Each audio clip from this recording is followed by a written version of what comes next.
नमस्कार दोस्तों।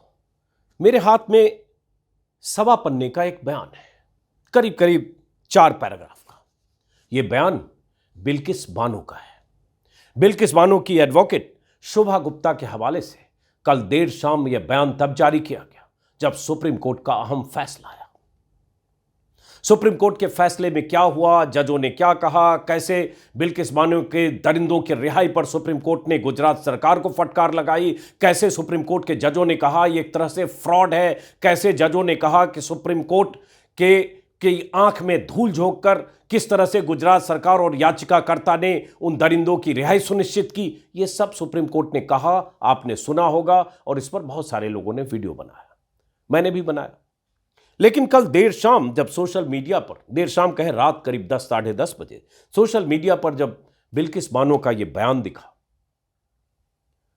तो यकीन मानिए इस बयान के कुछ वाक्यों को, कुछ पैराग्राफ को, कुछ शब्दों को मैं बार बार पढ़ता रहा, 4 बार 5 बार पढ़कर समझने की कोशिश करता रहा, उस पीड़ा से सामना करने की कोशिश करता रहा कि बिल्किस बानो पर इतने सालों में क्या कुछ गुजरा, और खास तौर से तब जब बिल्किस बानो के दरिंदों की रिहाई, उनके साथ दरिंदगी करने वाले गुनहगारों की, दोषियों की रिहाई कर दी गई थी, गाजे बाजे के साथ, फूल माला पहनाकर, मिठाई खिलाकर, जश्न मनाकर। और वो भी उस दिन जिस दिन प्रधानमंत्री मोदी लाल किले से महिलाओं के मान सम्मान की बात कर रहे थे, उसी दिन।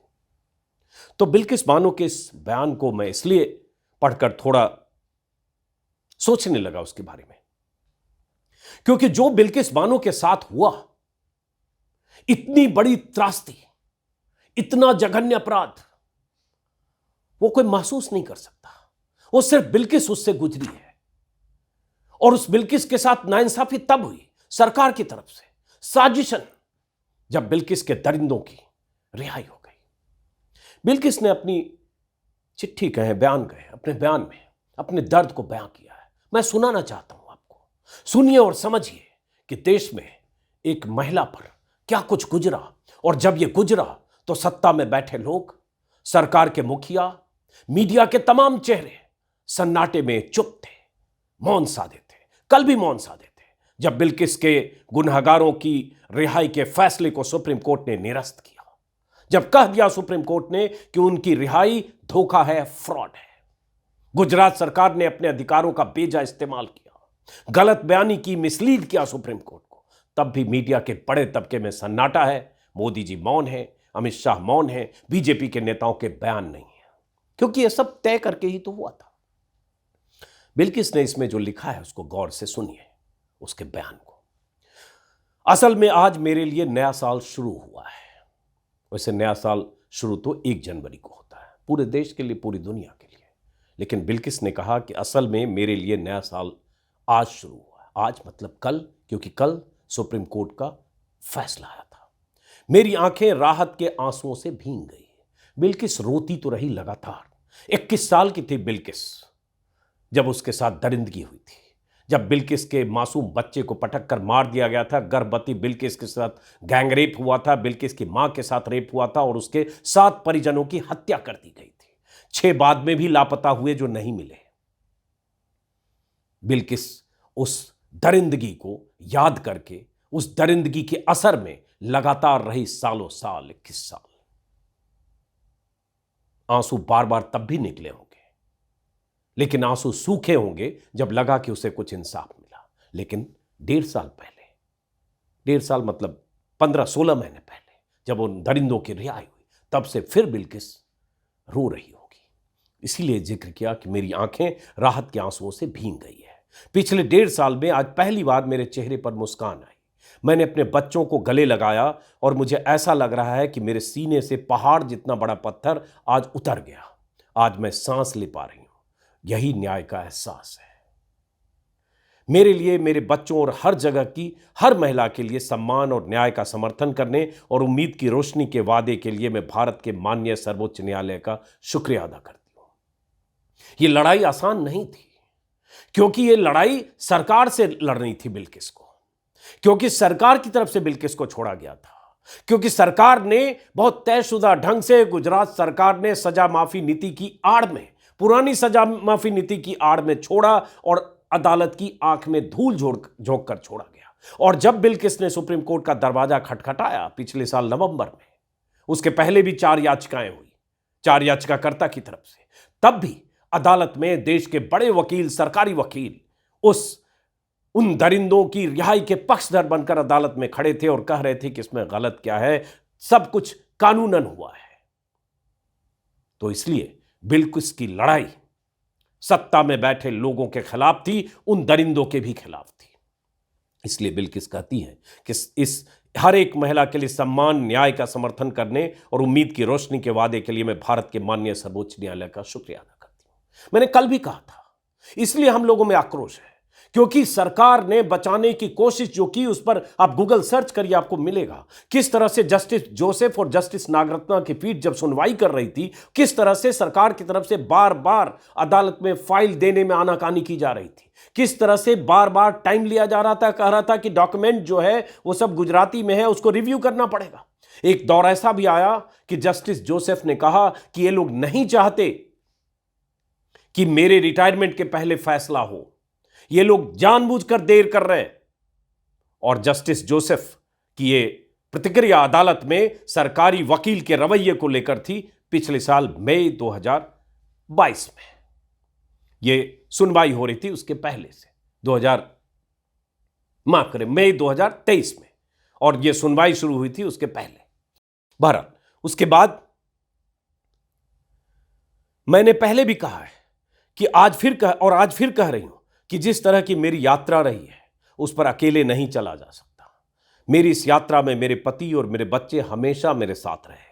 मेरे साथ मेरे दोस्त थे जिन्होंने इतने नफरत के समय मुझे बहुत सारा प्यार दिया और हर मुश्किल मोड़ पर मेरा हाथ थामे रखा। मेरे साथ मेरी बेहतरीन वकील एडवोकेट शोभा गुप्ता हैं, जो पिछले 20 सालों से मेरे साथ मजबूती और दृढ़ता के साथ चल रही हैं, जिन्होंने न्याय के प्रति मेरी उम्मीद को कभी खोने नहीं दिया। शोभा गुप्ता का तो जिक्र बिल्किस ने किया है क्योंकि बिल्किस की वकील शोभा गुप्ता थी, लेकिन वो जो याचिकाकर्ता 4 महिलाएं थी, महुआ मोइत्रा, सुभाषिनी अली, रेवती लॉल और रूपरेखा वर्मा, इनकी तरफ से भी 4 वकील अदालत में, बृंदा ग्रोवर, इंदिरा जयसिंह, कपिल सिब्बल और अभिषेक मनु सिंह भी, वकीलों का पूरा दस्ता था याचिकाकर्ताओं की तरफ से, बिल्किस की तरफ से, ताकि बिल्किस को इंसाफ मिले, अदालत में साबित किया जाए कि उन दरिंदों की रिहाई साजिशन हुई, गलत हुई, कानून का बेजा इस्तेमाल किया गया। यही तो कल अदालत ने कह दिया कि फ्रॉड किया गया। बहुत अहम है अदालत की सुप्रीम कोर्ट ने जो रिहाई के वक्त कहा।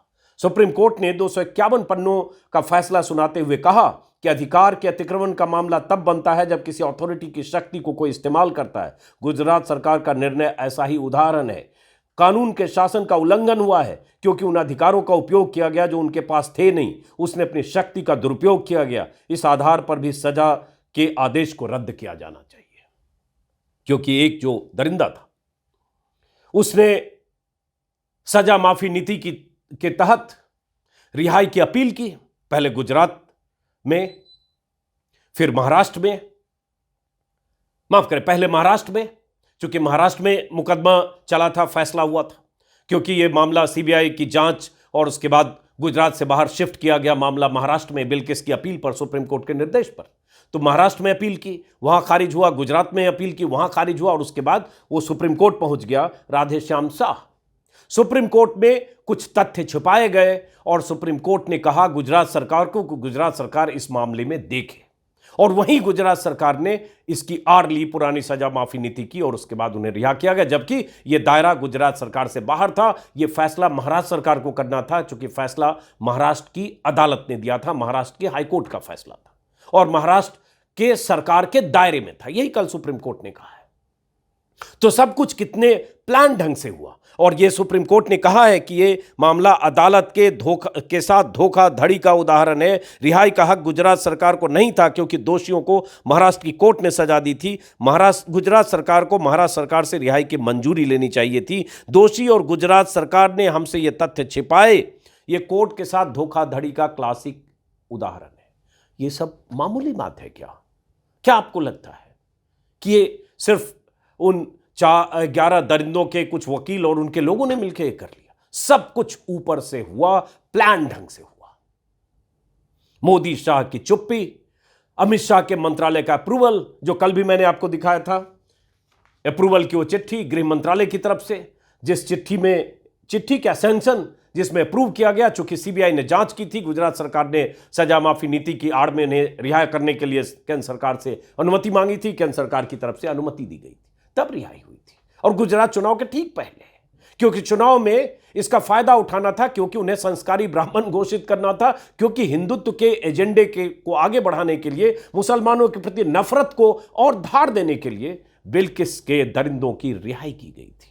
बिल्किस के साथ दरिंदगी करने वालों का फूल माला पहनाकर, मिठाई खिलाकर स्वागत किया गया था। तो सोचिए जरा बिल्किस पर क्या बीती होगी। और इसलिए बार बार मैं कहता हूं कि अगर वो बिल्किस नहीं होती, अगर वो मुस्लिम नहीं होती, तो भी क्या यही रवैया होता सरकार का? क्या यही रवैया होता मीडिया का? मीडिया के चेहरों, जिनको आप मानते हैं कि राष्ट्रवादी हैं, देशभक्त हैं, उनके Twitter handle, social media handle को चेक करिए, किसी पर कोई कमेंट नहीं है।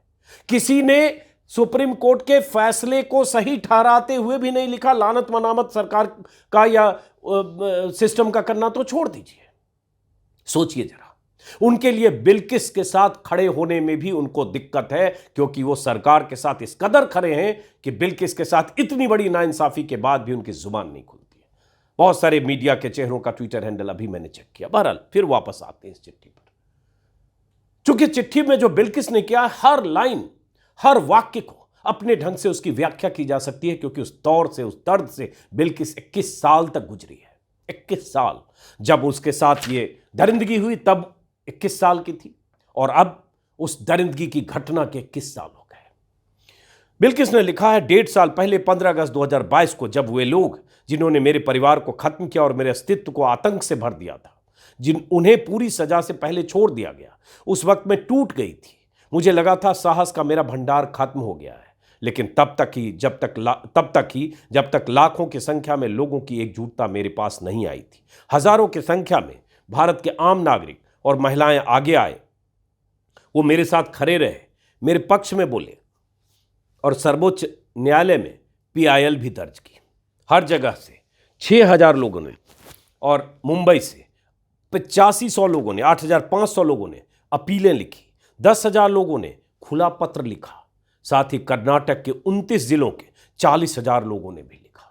इतने लोग लगातार बिल्किस के साथ खड़े होकर बिल्किस के साथ हुई नाइंसाफी और उन दरिंदों की रिहाई के खिलाफ सुप्रीम कोर्ट से अपील कर रहे थे, अपनी बात कह रहे थे और बता रहे थे कि बिल्किस तुम अकेली नहीं हो।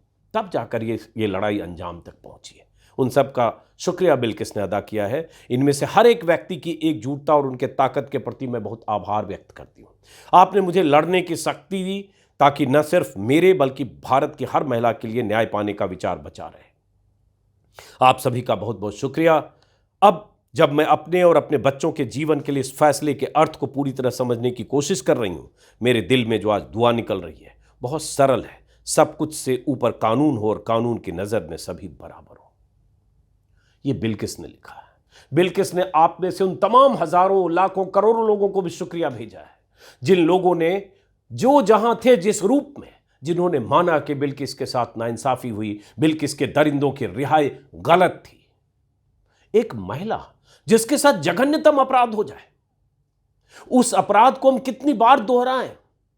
पहले तो उन्हें सजाए मौत मिलनी चाहिए थी, लेकिन उन्हें उम्र कैद मिली, और उम्र कैद की सजा भी पूरी 14 साल पूरी होते हुए कानूनी प्रक्रिया की आड़ लेकर उन्हें रिहा किया गया। और उन 14-15 सालों में भी 2-4 लोग ऐसे हैं जो 3 साल 4 साल पेरोल और फरलो पर बाहर रहे, बार बार उन्हें पैरोल मिलता रहा, पैरोल पर बाहर रहे, जेल में 8 साल, 9 साल, 10 साल रहे, 4 साल बाहर रहे, 5 साल बाहर रहे, और उसके बाद उन्हें छोड़ दिया गया। तो बिल्किस ने उन सब के प्रति, आप सब के प्रति आभार व्यक्त किया है। इसलिए मुझे लगा कि इस चिट्ठी में लिखी गई भावनाओं को आप तक जरूर पहुंचाना चाहिए। मैंने जब इन 11 की रिहाई हुई थी, उसके बाद से लगातार मुझे लगता है 20 बार, 15 बार, 20 बार मैंने वीडियो बनाए, और हर बार मुझे लगा कि वो दिन तो आएगा, कभी तो वो दिन आएगा जब इन दरिंदों को वापस सलाखों के पीछे भेजा जाएगा। कभी तो वो दिन आएगा जब सुप्रीम कोर्ट कहेगा कि इन दरिंदों की रिहाई गलत हुई है, बिल्किस के साथ नाइंसाफी हुई है, वही सब कल सुप्रीम कोर्ट ने कहा है। और भी बहुत कुछ सुप्रीम कोर्ट ने कहा है। सुप्रीम कोर्ट ने कहा है कि गलत तथ्य पेश कर शीर्ष कोर्ट में याचिका दाखिल की गई। इसी आधार पर कोर्ट ने गुजरात सरकार को सजा माफी पर विचार करने को कहा गया था। और सुप्रीम कोर्ट ने कहा, यूनानी दार्शनिक प्लेटो का हवाले देकर, सजा प्रतिशोध नहीं सुधार के लिए है। उपचारात्मक सिद्धांत में सजा की तुलना दवा से की गई है। यदि अपराधी का इलाज संभव है तो उसे मुक्त कर दिया जाना चाहिए। सुधारात्मक सिद्धांत का आधार है, पर पीड़ित के अधिकार भी महत्वपूर्ण है। नारी सम्मान की पात्र है। क्या महिलाओं के खिलाफ जघन्य अपराधों में छूट दी जा सकती है? क्या महिलाओं के साथ जघन्य अपराध में छूट दी जा सकती है? यह सवाल जस्टिस नागरत्ना ने फैसले देते वक्त पूछा है, या फैसले में कहा है। लेकिन यही जब सुनवाई हो रही थी सुप्रीम कोर्ट में, तो सुनवाई के दौरान जो सरकारी वकीलों का रवैया था, जो केंद्र सरकार और गुजरात सरकार की तरफदारी कर रहे थे या तरफ से जो पेश हुए थे, उनका जो रवैया था, वो बार बार कहे थे इसमें कुछ भी गलत नहीं है। केंद्र सरकार के मंत्री प्रहलाद जोशी का बयान उस वक्त आया कि सब कुछ कानून से हुआ। बीजेपी के विधायक का बयान आया कि ये संस्कारी ब्राह्मण थे, इसलिए उनकी रिहाई हुई, इसमें गलत नहीं है, गलती हो गई।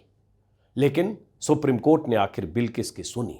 सुप्रीम कोर्ट ने आखिर उन याचिकाकर्ताओं की सुनी। सुप्रीम कोर्ट ने आखिर उन वकीलों की सुनी। इसलिए सुप्रीम कोर्ट से उम्मीद तो बंधी है। इसलिए उन तमाम लोगों पर नजर रखिए और सोचिए जरा, एक बार बिल्किस को एक तरफ रखिए दिमाग में जो उसके साथ हुआ, और एक तरफ वो लोग जो बिल्किस के साथ इतनी बड़ी त्रासदी, इतना जघन्य अपराध, इतनी बड़ी नाइंसाफियों के बाद भी सरकार से सवाल नहीं पूछ सकते, चुप है। सोचिएगा ठंडे दिमाग से। नमस्कार।